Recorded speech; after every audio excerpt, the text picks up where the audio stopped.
Salut à tous les amis, alors nouvelle vidéo.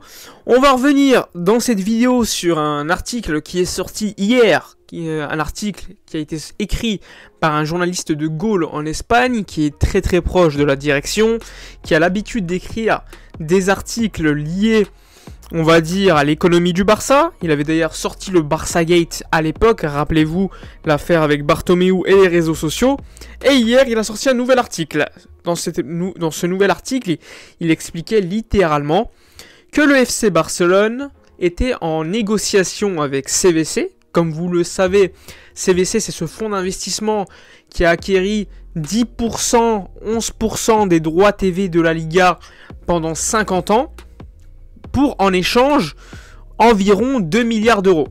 Et ainsi, les clubs, par rapport à leur, on va dire, à leur puissance économique, par rapport à leurs fans, à leurs supporters, eh bien, ils ont reçu de l'argent, sauf le Real, sauf le Barça et l'Athletic Bilbao qui ont refusé de signer un deal. Le deal à l'époque, c'était à peu près 10% des droits TV de chaque club, qui va revenir à CVC pendant à peu près 40-50 ans, et en échange, CVC donnait de l'argent immédiatement. On parlait à l'époque pour le Barça de 270 millions d'euros. Et parmi cette somme, tu avais 40%, 70% qui devaient être investis dans les infrastructures, 15% qui devaient être investis dans la dette, pour le remboursement de la dette, et tu avais 15% supplémentaires seulement pour le mercato, donc ça représentait environ 40 millions d'euros pour le Barça. Très peu, rappelez-vous, et d'ailleurs, Ferran Reverte, qui était à l'époque dirigeant du FC Barcelone, et Laporta avait finalement refusé le deal, et donc Messi n'était pas resté. Aujourd'hui, on nous dit que cette négociation a continué avec des dispositions du contrat différentes.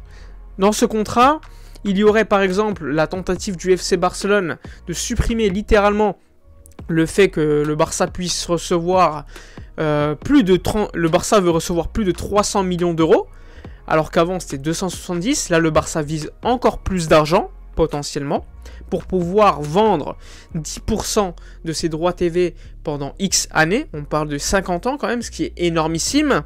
Mais en fait, l'objectif de CVC et de la Liga, c'est que ces droits TV augmentent au fur et à mesure grâce à l'amélioration du produit par CVC. Et ainsi, comme les droits TV augmenteraient, eh bien, les clubs ne seraient pas si perdants que ça à la fin, puisqu'ils gagneraient quand même de l'argent grâce à l'augmentation des droits TV, grâce à CVC. Mais le vrai gagnant dans l'histoire reste quand même CVC. Le Barça veut donc plus de 300 millions d'euros du fonds d'investissement, et également, ils veulent supprimer les quotas. Les quotas, c'était, je le rappelle, 70% infrastructure, 15% recrutement et 15% remboursement de dette. Le Barça veut littéralement supprimer et augmenter ce plafond de 15% pour recruter. Parce que si tu augmentes, on va dire à 300 millions d'euros, tu pourras que réinvestir 15% de cette somme dans le mercato. Ce qui reste très important grâce à la règle de l'amortissement annuel ou encore au salaire. Par exemple, Erling Haaland, si tu le signes, il va te coûter pour une saison environ 60 millions d'euros. Donc si CVC te donne environ 40 millions d'euros, il te reste 20 millions d'euros à trouver pour Haaland. Parce que l'amortissement annuel, c'est 15 millions, et le salaire, on peut parler de quasiment 45 millions d'euros bruts. Donc ça fait 60 millions d'euros environ. Donc le Barça, son objectif, c'est d'augmenter ce plafond et atteindre les plus de 300 millions d'euros, et surtout augmenter le pourcentage lié au recrutement. Il faut également ajouter que, comme vous le savez, le quota avant, c'était 70%, celui qui était prévu pour tous les clubs de Liga. Le Barça est en train de construire son nouveau stade, va débuter les travaux, rappelez-vous, lors de l'été prochain. Donc, ces 70% en infrastructure de CVC, ils vont pas nous servir, parce qu'on a déjà ce financement grâce à Goldman Sachs qui va investir à peu près 1,5 milliard d'euros pour la reconstruction du stade, du Palau Blaugrana, et encore des infrastructures, de la Ciutat Deportiva, etc., etc. Donc cet argent, on n'en a pas besoin parce qu'on l'a déjà. Donc l'argent de CVC lié aux infrastructures, les 70%, ils vont pas nous servir parce qu'on a déjà cet argent. Donc l'objectif du Barça, c'est que ces 70% des revenus CVC soit garder pour les transferts, au lieu des infrastructures vu qu'on a déjà l'argent. Et l'objectif, clairement, c'est de pouvoir faire un top mercato dès l'été prochain. Et rappelez-vous, il y a le Fair Play La Liga. Ne soyons pas dupes. Si le FC Barcelone, comme le dit l'article Goal, atteint la limite salariale de 400 millions d'euros, ce serait énorme. Grâce à l'amélioration des sponsors, les montants du sponsor avec Spotify notamment, et d'autres évidemment.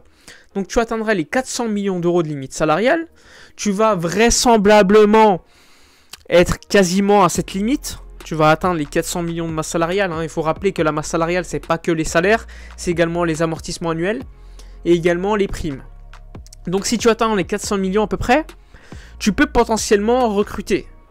Mais quand tu vas commencer à dépasser ces 400 millions d'euros de limite salariale, tu seras soumis, rappelez-vous, à la règle du 1 pour 4, voire du 1 pour 2.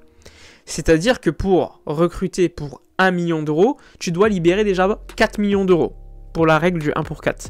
Et c'est pour cela que des joueurs comme Coutinho, qui va nous permettre vraisemblablement, vu les performances qu'il a avec Aston Villa, permettent de créer beaucoup de fair play, si on en a besoin.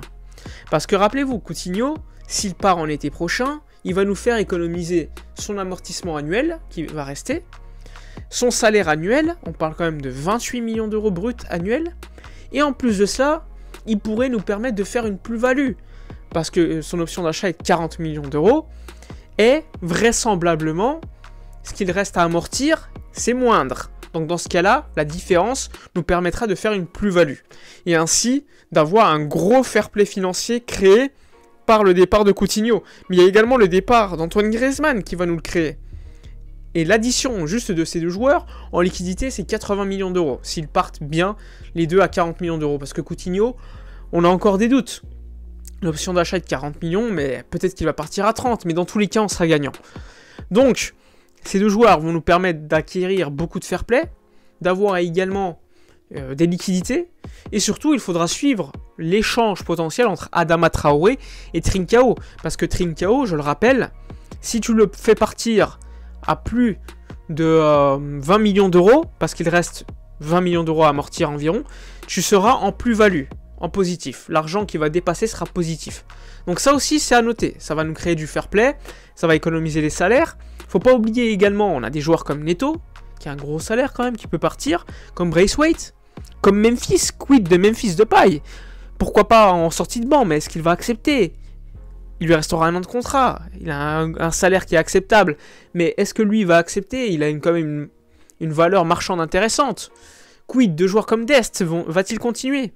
Il y a pas mal de joueurs qui ont quand même une certaine valeur marchande, qui ont des gros salaires qui vont nous permettre d'économiser, et à voir également si des cadres vont partir. À voir si Jordi Alba va partir, ce que je pense pas. Mais l'arrivée d'un latéral gauche est obligatoire selon Matteo Alemany. Il y a également Piqué, à voir s'il va continuer et ne pas prendre sa retraite. Et à voir Busquets, même si Busquets vraisemblablement va rester. Tout cela pour vous dire que l'été prochain, on va pouvoir faire un mercato de feu. Si le CVC est signé, le mercato sera encore plus énorme. J'avais déjà fait des vidéos il y a quelques mois où je vous expliquais le fair play financier de la Liga.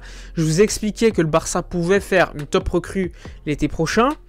Avec la signature du CVC, rassurez-vous, on va pouvoir faire plus d'une top recrue. C'est pour cela que pour moi, Erling Haaland, c'est totalement possible. S'il choisit le Barça, ça sera fait. Économiquement, c'est possible. Mais il faudra également se renforcer à d'autres postes. C'est pour cela qu'on a pas mal de rumeurs. À gauche avec Gaïa, avec Grimaldo aussi. Sur le côté droit, on nous parle beaucoup d'Azpilicueta. On nous parle également de Mazraoui. En défense, on nous parle aussi de Christensen. À voir s'il y a d'autres rumeurs qui vont émerger. Même si De Ligt c'est très cher, même si Koundé est très cher. Si CVC est signé, tout est possible. À voir au milieu de terrain. La rumeur Brozovic, la rumeur Kessié, des joueurs libres, mais qui ont un salaire quand même assez élevé. Mais avec le CVC, ça sera plus un problème. À voir si Haaland arrive. S'il n'arrive pas, est-ce qu'on va chercher un ailier? Anthony, Rafinha. Enfin bref, tout est possible à partir de l'été prochain si CVC est signé. Si CVC n'est pas signé, le Barça pourra faire un mercato intéressant. Pourra tenter Haaland. Mais ça sera beaucoup plus compliqué de pouvoir se renforcer à d'autres postes. et ça mettra peut-être 1 ou 2 ans pour qu'on soit vraiment compétitif. Enfin bref, j'espère que la vidéo aura été suffisamment claire. Je sais que c'est très compliqué. N'hésitez pas à aller voir mes vidéos précédentes où je parle de fair play financier de la Liga avec plus de schémas, etc. N'hésitez pas à me dire dans les commentaires ce que vous avez pensé de ces vidéos, de liker, commenter, partager. Moi je vous dis à la prochaine et d'ici là comme d'habitude portez-vous bien.